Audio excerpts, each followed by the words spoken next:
Pronto. Aqui tá. Então, assim, ó, na última aula, ou seja, ontem, a gente estava trabalhando com carboidratos. Então, retornando aqui aos carboidratos, a gente vai retornar aos monossacarídeos.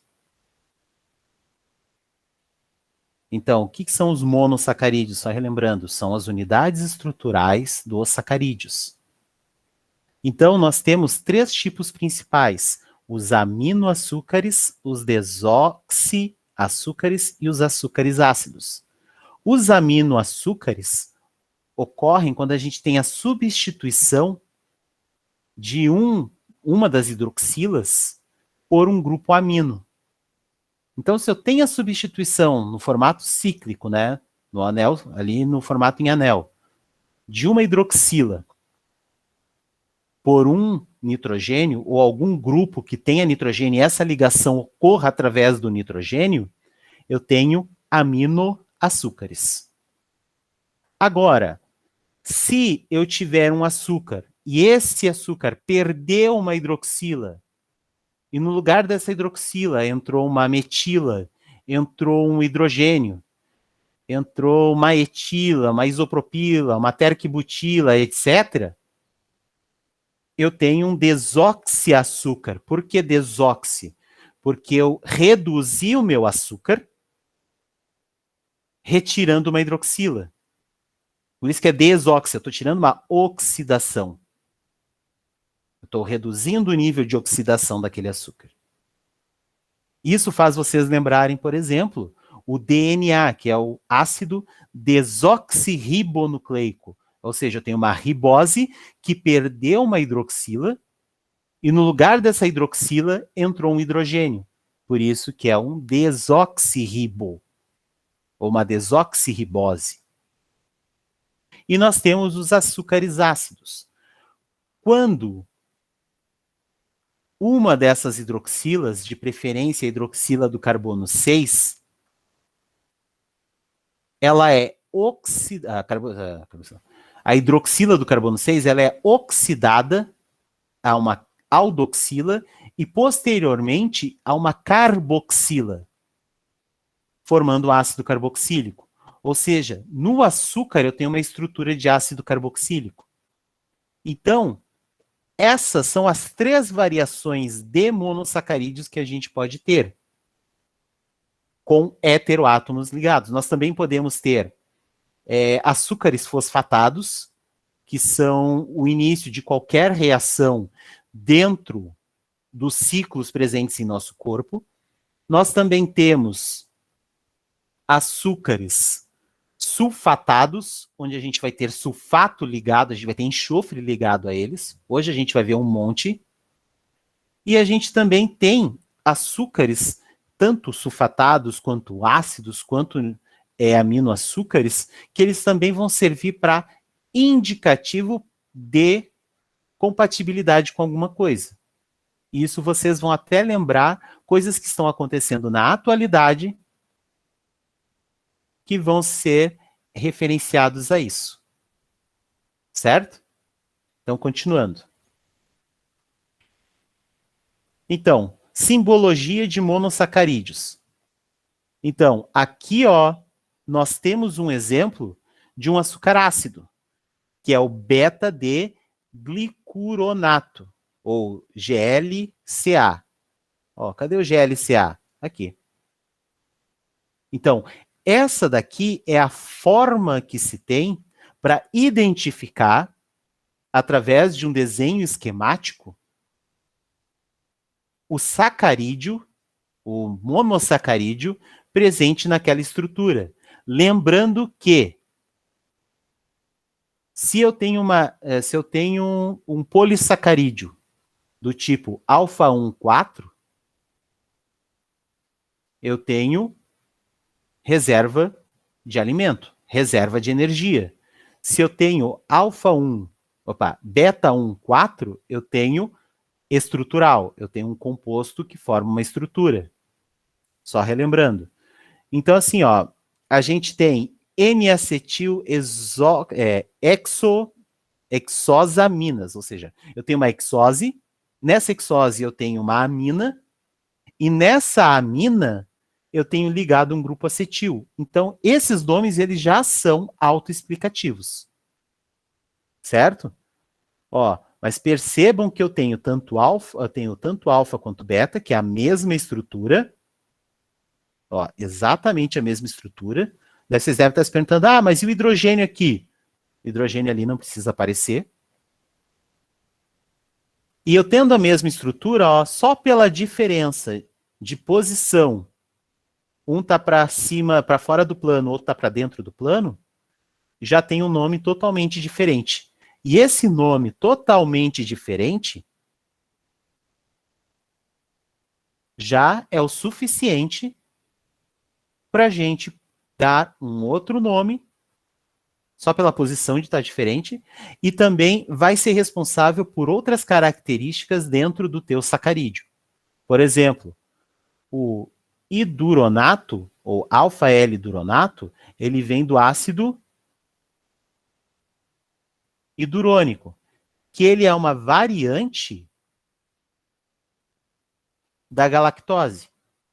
Então, essa estrutura é uma variante da galactose e essa estrutura é uma variante da glicose.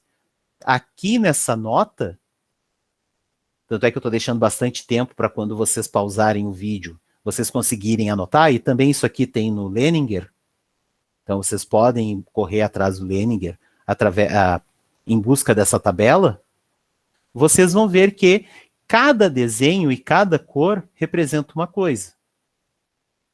Por exemplo, círculos são hexoses. Quadrados, cadê aqui, ó? N-acetil hexosaminas são quadrados. E hexosaminas são quadrados divididos na diagonal. Ó, quadrados divididos na diagonal. A gente também tem losângulos, a gente tem triângulos, a gente tem estrelas. Eu posso pedir para vocês uma tarefa que fale a respeito disso. Por que não? Então, continuando. Aqui a gente entra nos polissacarídeos. Existem dois tipos de polissacarídeos: os homopolissacarídeos e os heteropolissacarídeos. Os homopolissacarídeos, eles são formados por um único tipo de monossacarídeo. Os mais comuns que a gente conhece é o glicogênio, o amido e a celulose.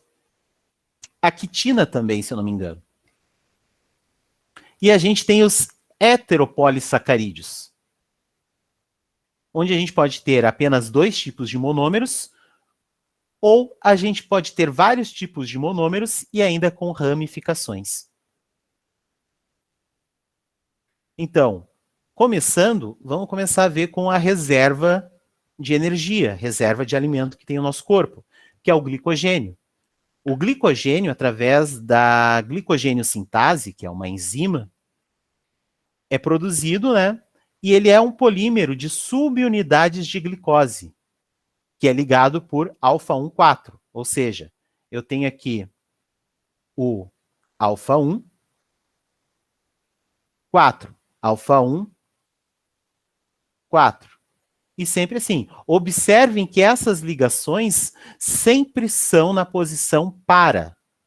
Lembrando lá da química orgânica, quando a gente via os benzenos, que são anéis de 6 membros, sempre que a gente tinha dois ligantes, e esses dois ligantes estavam na posição 1, 4, era a posição para. Então, eu sempre vou ter esses monossacarídeos ligados um ao outro em posição para, formando cadeias gigantescas. Certo? Só que, às vezes, o glicogênio, às vezes não, quase sempre, às vezes é só o não ramificado, quase sempre ele tem essa ligação. Alfa 1, 6.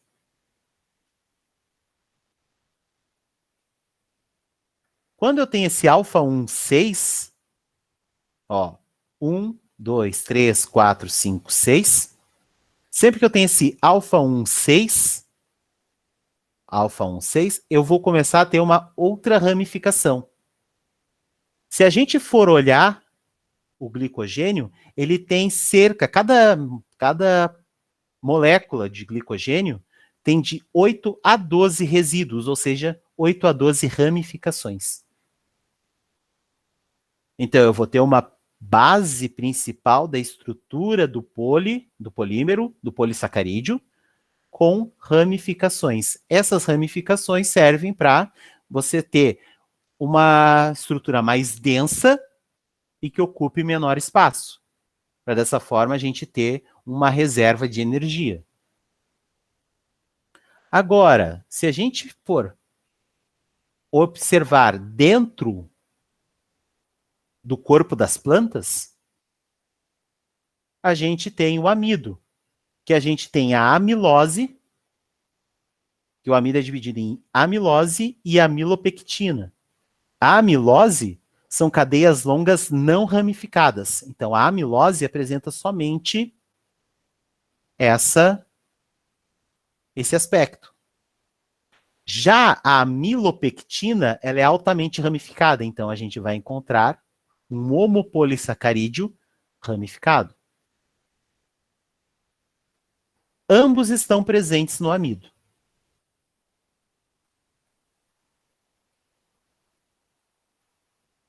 Então, aqui, ó, uma tabela mostrando. Aqui nós temos o amido com a amilose e a amilopectina, mostrando que são homopolissacarídeos.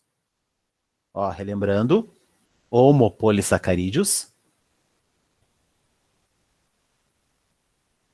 Que a amilose é formada somente por glicose, GLC, que está naquela tabela que a gente viu antes, e de forma linear. Número de unidades monossacarídicas, de 50 a 5.000. Importância, armazenamento de energia em plantas. Já a amilopectina, que é homo também, a gente tem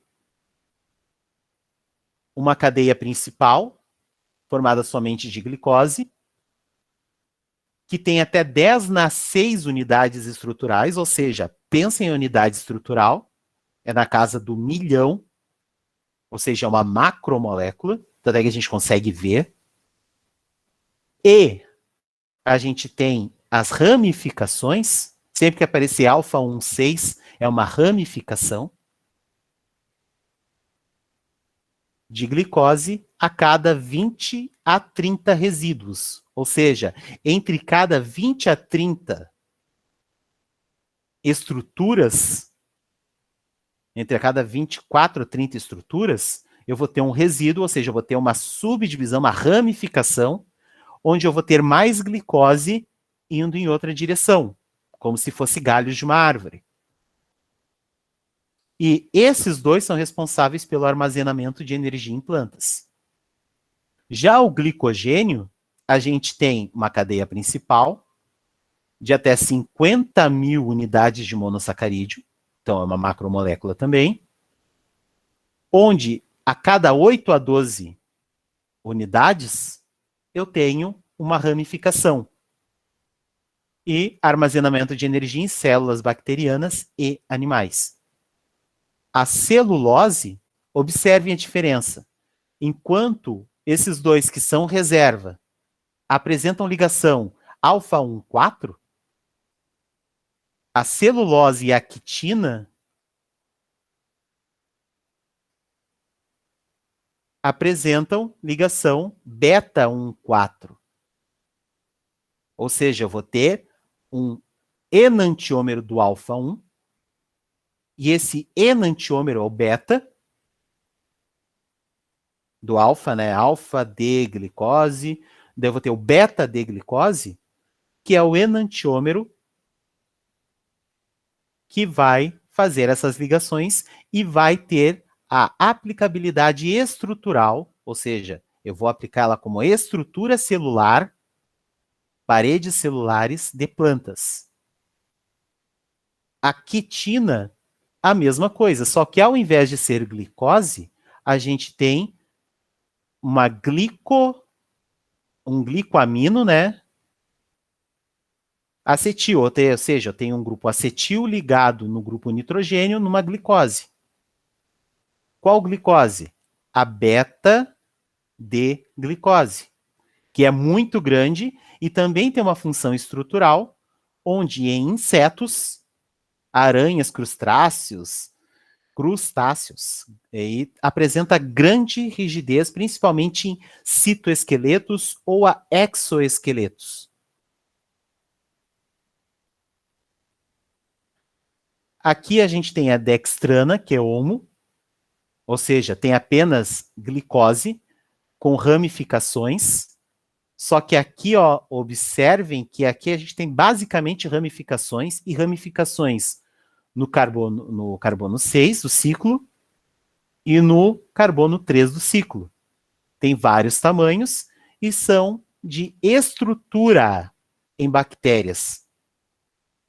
Percebam, só pelo fato de não ser alfa 1, 4, de não ter uma cadeia principal alfa 1, 4, não cumpre a tarefa de armazenamento de energia e acaba tendo a função de estrutura em bactérias e adesão extracelular. Ó, peptidoglicano é hétero, ligado a peptídeos, ou seja, eu vou ter união de aminoácidos formando peptídeos, que a gente vai ver mais à frente. E ligado a esses peptídeos, eu vou ter vários tipos, 2 ou mais, tipos de monossacarídeos. No caso aqui eu tenho o MURC2AC, que é beta 1,4, e ali a parte de glicose com N-acetil, beta 1,4. Esse 4 aqui está no lugar errado, era para estar aqui. Ela é muito grande e ela também é estrutural. Ou seja, quase todas as hétero têm uma função estrutural. A agarose, estrutural em algas, e o ácido hialurônico, estrutural em vertebrados. Tanto é que a gente tem nas nossas cartilagens, nas nossas articulações, esse ácido hialurônico. Observa, ó, beta 1,3, beta 1,4, porque isso aqui está na posição errada. E observa como é o tamanho dessas moléculas, dessas macromoléculas. 1000 unidades, 100.000 unidades. Certo? Então, continuando. Aqui nós temos um exemplo, ó. Segmento de heparina, onde nós temos um segmento com aproximadamente 50.000 unidades de ácido hialurônico, 20 a 60 condroitina 4-sulfato, ó o sulfato aqui. Observem que aqui ele já diz como é que é, ó, beta 1,3, ó. E aqui beta 1,4 com a próxima estrutura. A gente tem aproximadamente 25 de queratansulfato, que é essa estrutura aqui, e a gente tem de 15 a 90 estruturas de heparina. E a gente vai ter esse segmento dessa que é uma molécula do tipo estrutural. Então, só para relembrar, ó, N-acetilgalactosamina e N-acetilglicosamina. Então, aquele GLC-NAC é a N-acetilglicosamina que a gente viu anteriormente, ó, que a gente tem a substituição de uma hidroxila por um grupo nitrogênio, por um grupo amino, e no lugar desse grupo amino, eu vou ter um grupo acetil ligado. Então, só para relembrar. Glicoconjugados. O que são glicoconjugados? É quando a gente tem a glicose ou qualquer sacarídeo, seja mono, seja seja polissacarídeo, conjugado com alguma coisa. Então, a gente tem glicoproteínas, a gente tem glicoesfingolipídios, e a gente tem uma outra que eu sempre esqueço o nome, que a gente vai passar por ela daqui a pouquinho. Então, glicoproteínas, eu tenho um ou mais oligosacarídeos. O que é um oligosacarídeo? É um sacarídeo de tamanho gigantesco. É praticamente um polissacarídeo. Então, eu tenho um ou alguns oligosacarídeos de complexidades variadas, unidos covalentemente a uma proteína, e costumam ser encontradas nas superfícies externas de membrana plasmática, como parte de glicocálice, matriz extracelular e no sangue. Ou seja, nosso sangue é rico em glicoproteínas. Tanto que um dos testes para a gente ver se a pessoa está com diabetes controlado é um teste chamado hemoglobina glicada. Então, o que a gente tem? A gente tem algumas estruturas de glicose que naturalmente reagem com a hemoglobina, que é um peptídeo presente no nosso sangue, e fazendo a contagem da quantidade dessa hemoglobina que tem glicose, consegue-se ver o controle do diabetes. Porque se eu tenho excesso de glicose por muito tempo no sangue, eu tenho um ambiente favorável para a junção da hemoglobina com a glicose, formando assim a hemoglobina glicada. E assim por diante. Proteoglicanos. Esse aqui eu tentava lembrar o nome. Então, são macromoléculas da superfície celular ou da matriz extracelular. Ou seja, forma estruturas superficiais ou matriciais na célula. Uma ou mais cadeias de glicosaminoglicanos sulfatados. A gente vai ver daqui a pouco o que é isso aqui. Estão covalentemente unidas a uma proteína de membrana ou uma proteína secretada. A cadeia de glicosaminoglicano pode se ligar a proteínas extracelulares por meio de interações eletrostáticas entre proteína e os açúcares negativamente carregados do mesmo. Essas estruturas, além de fazer parte, também fazem parte, por exemplo, dos neurônios e também são responsáveis pela transmissão de sinapses nervosas.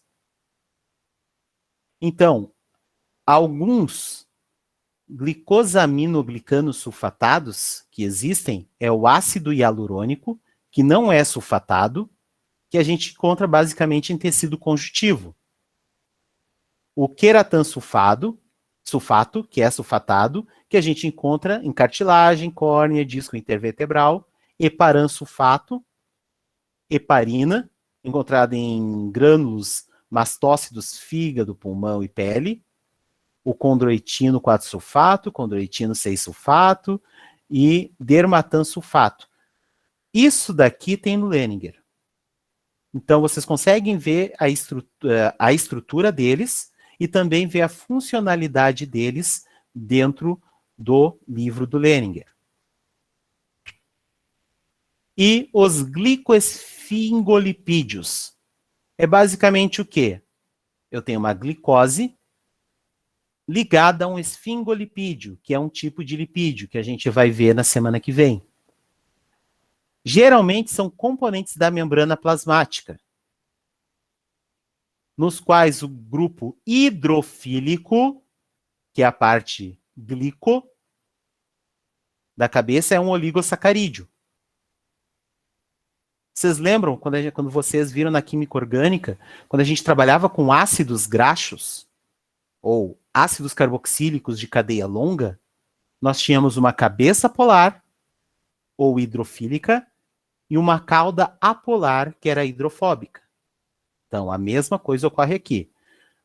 Como nas glicoproteínas, os oligosacarídeos servem como pontos específicos para reconhecimento de lectinas O cérebro e os neurônios são ricos em glicoesfingolipídios, auxiliando a condução nervosa e formação de mielina. Os glicoesfingolipídios também são importantes para a transdução de sinal celular, ou seja, para uma célula reconhecer alguma coisa que vai entrar. Por exemplo, quando tu tens um anticorpo e esse anticorpo vai lá para tratar tal coisa que está acontecendo no teu corpo. O que vai acontecer? Tem o glicoesfingolipídio, que ele vai captar aquela estrutura da célula de defesa e vai começar a carregar até onde é necessário. Continuando, aqui nós temos um exemplo com tudo aqui presente. Então aqui nós temos as glicoproteínas, ou seja, aqui a gente tem uma proteína, e aqui nessa proteína a gente tem um grupo de heteropolissacarídeos.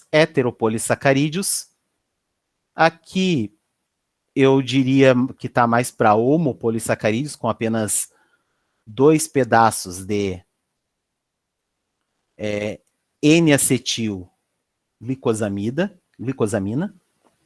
Aqui a gente tem um heteropolissacarídeo. E aqui nós temos, então, a glicoproteína, que faz parte da estrutura de fora da membrana. Qual membrana? Membrana celular.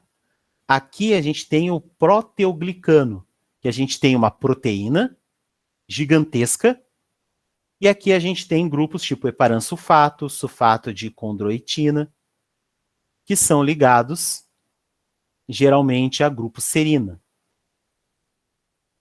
E sempre são ligados na parte...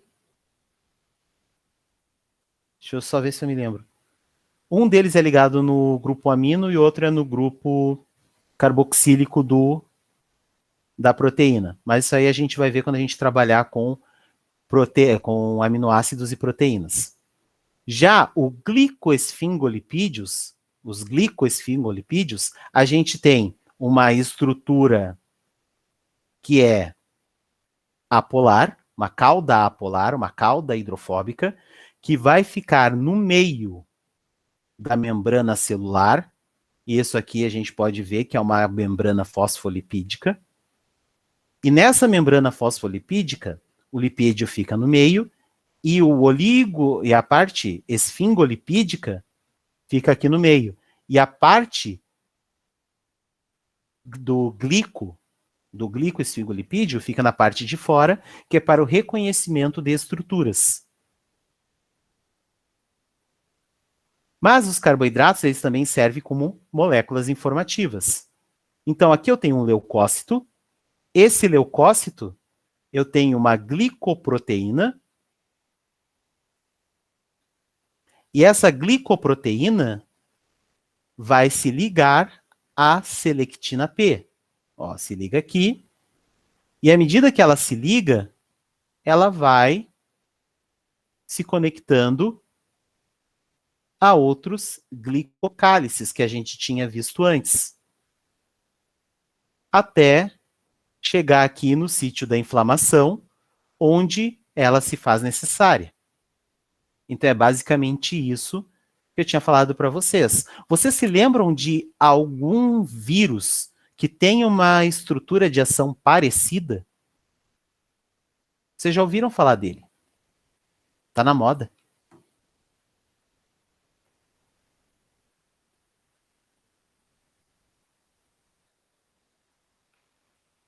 Tempinho para vocês pensarem e responderem. Olha a estrutura do leucócito. Exatamente, Cristiano. Coronavírus. O coronavírus, o temido, o coronavírus, ele tem uma estrutura de glicoproteína muito parecida com os leucócitos. E quando tu tem uma estrutura muito parecida com essa, tu tem o mesmo tipo de transporte. Observe. Ó, spike glycoprotein, que essa glicoproteína ligante é uma selectina P, só que no caso é um outro tipo de selectina que que esse spike, que esse cálice aqui, essa estrutura aqui vai se conectar, e essa parte aqui é uma glicoproteína, e essa glicoproteína é responsável por se conectar a glicocálices, que vão fazer com que ele seja carregado para outros sítios, dessa forma, desgraçando a vida de todo mundo.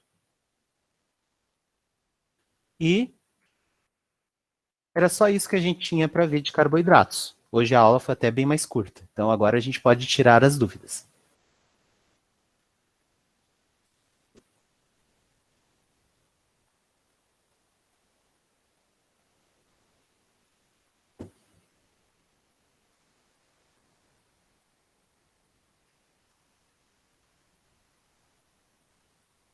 Um de cada vez, gente. Tá, vocês estão tímidos que está gravando. Eu vou tirar a gravação então, peraí.